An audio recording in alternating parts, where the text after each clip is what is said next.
इस वीडियो में मैं आपको हिंदी एकांकी खंड में पाठ 1 बताने जा रहा हूँ, जिसके लेखक प्रेमचंद जी हैं और पाठ का नाम है बलिदान। इसमें जो कैरेक्टर है जिसका नाम है हरकू। हरकू एक व्यापार किया करता था चीनी का। सबसे पहले हम जानने वाले हैं हरकू का परिचय। प्रश्न ये होता है, बलिदान कहानी का सारांश लिखिए। तो हम हेडिंग बाय हेडिंग से लिखने वाले हैं। पहले तो हम लिखेंगे हरकू का परिचय। हरकू 20 साल पहले चीनी का व्यापार किया करता था। विदेशी चीनी के आ जाने से उसका जो व्यापार है एकदम से खत्म हो गया, और जिसमें उसकी जो कारखाने की जमीन है और ग्राहक हैं उसके, वो भी चले गए। अब जो हरकू है वो ओमकारनाथ के खेत में काम किया करता है और उसके पास 5 बीघा जमीन है, 2 बैल हैं और एक हल है जो खेतों को जोता किया करता है। अब देखिए दूसरी हेडिंग है हरकू की बीमारी और मृत्यु कैसे हुई। पहले जब वह बीमार हुआ करता था हरकू, तो वह बिना दवाई खाए ठीक हो जाया करता था, लेकिन इस बार वह ऐसा बीमार पड़ा कि उसकी मृत्यु हो गई। अब कैसे हो गई? जब वह बीमार पड़ा तो उसका बेटा, जिसका नाम है गिरधारी, वह उसको घरेलू औषधि देकर उसकी देखरेख कर रहा था, उपचार कर रहा था। फिर एक दिन हुआ कि मंगल सिंह और कालिका दीन उसके घर आए और उनको सलाह दी अंग्रेजी औषधि खाने की, दवाई देने की, लेकिन उन्होंने मदद नहीं की, पैसों से ना ही दवाई से। तो दवाई का प्रबंध नहीं हो पाया। हरकू को अब लगने लगा था कि उसका जो अंतिम समय आ गया है। 5 महीने कष्ट भोगने के पश्चात जो 70 वर्षीय हरकू ठीक होली वाले दिन इस संसार से विदा हो गया था। तो इस प्रकार हरकू की मृत्यु हो गई। अगली हेडिंग है गिरधारी द्वारा नजराना ना देने पर उसके खेतों का छीन जाना। नजराना यानी वो कह सकते हैं टैक्स कह सकते हैं। तो गिरधारी ने जो अपने पिता, जिसका नाम था हरकू, उसकी मृत्यु होने के पश्चात जो उसका क्रियाक्रम होता है मृत्यु के बाद व्यक्ति का, बड़े धूमधाम से किया। उसमें काफ़ी सारा पैसा खर्च हो चुका था। फिर जो उसकी आर्थिक स्थिति है वो एकदम खराब हो चुकी थी। हरकू के मर जाने के पश्चात जो गांव वाले हैं उनकी नज़र उसके खेतों पर थी, जिसमें साल में 3-3 फसलें पैदा की जा सकती हैं। और गांव के लोगों के द्वारा भड़काए जाने पर जिसका जो खेत था वो था ओमकारनाथ, और ओमकारनाथ दिया करता था गिरधारी को। तो गांव के भड़काने से जो ओमकारनाथ है उसके मन में लालच आ गया और उसने जो जुताई के बदले 100 रुपये और मांगने लगा। और गिरधारी के पास इतने पैसे ना होने के कारण उसको खेती करना असंभव हो गया और उसने खेती करना भी छोड़ दिया। अब लाला ओमकारनाथ, जिसका खेत है, कालिका दीन को चुन लिया, और इस प्रकार जो है गिरधारी का एकमात्र सहारा जो खेत था वो भी छिन जाता है।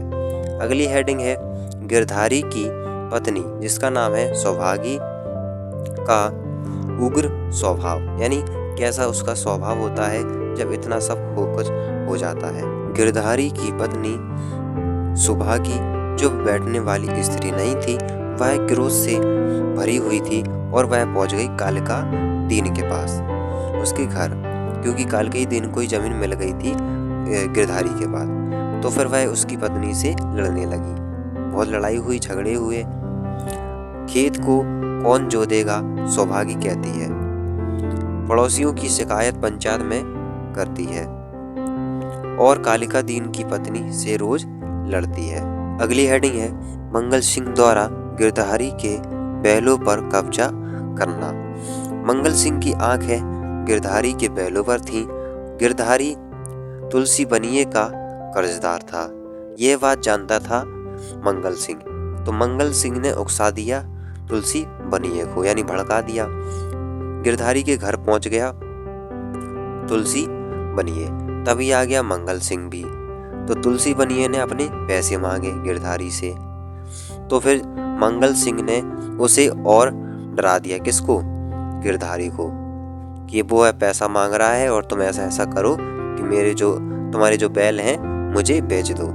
80 रुपए की जोड़ी है जो बैलों की, वो खरीद ली 60 रुपए में। उस दिन गिरधारी का परिवार खूब रोया। अगली हेडिंग है गिरधारी का गायब हो जाना। रात में गिरधारी ने कुछ नहीं खाया। सुबह जब वह देखा उसको चारपाई यानी खाट बोलते हैं वहाँ पर नहीं मिला, गायब मिला। और उसकी पत्नी ने पता भी लगवाया कि कहीं ना कहीं होगा, लेकिन शाम हो गई, अंधेरा हो गया, लेकिन सौभागी ने दिया जलाकर गिरधारी की चारपाई के किनारे पर रख दिया और उसे कुछ आहट हुई। उसे बैल की नाद के पास गिरधारी खड़ा है। बैल के जो जहाँ पर बैल को बांधा जाता है वहां पर खड़ा हुआ है। सौभागी यह कहते हुए आगे बढ़ी कि वहां खड़े क्या कर रहे हो, किससे? गिरधारी से कहती है। तभी गिरधारी धीरे धीरे पीछे हटता हुआ गायब हो जाता है। सौभागी चिल्लाई और बेहोश हो गई। अगले दिन कालिका दिन अंधेरे में खेत में पहुंचा तो वहां गिरधारी को खड़ा पाया। कालिका दिन उसकी ओर बढ़ा तो गिरधारी पीछे हटते हुए कुएं में कूद गया। कालिका दिन वहीं बैलों को छोड़कर दूर खड़ा हुआ और चिल्लाते हुए भाग गया। अगले दिन कालिका दिन ने गिरधारी के खेतों का इस्तीफा दे दिया। जमींदार के बहुत प्रयास करने के बाद भी किसी ने उसकी जमीन नहीं ली। गिरधारी का पुत्र वह भट्टे पर काम करने लगा, जहाँ पर उसे मजदूरी मिल जा करती थी। दिन की कमाई होती थी उसकी 20 रुपए, लेकिन अब वह उनकी वैसी इज्जत नहीं रही जैसे पहले हुआ करती थी। अब वह केवल मजदूर का बेटा बनकर रह गया। ठीक है, और सौभागी की एक मजदूर की माँ बन गई। तो ये हमने पहला प्रश्न अभी जाना है। दूसरा जो प्रश्न है वो मैं आपको अगली वीडियो में बताऊंगा।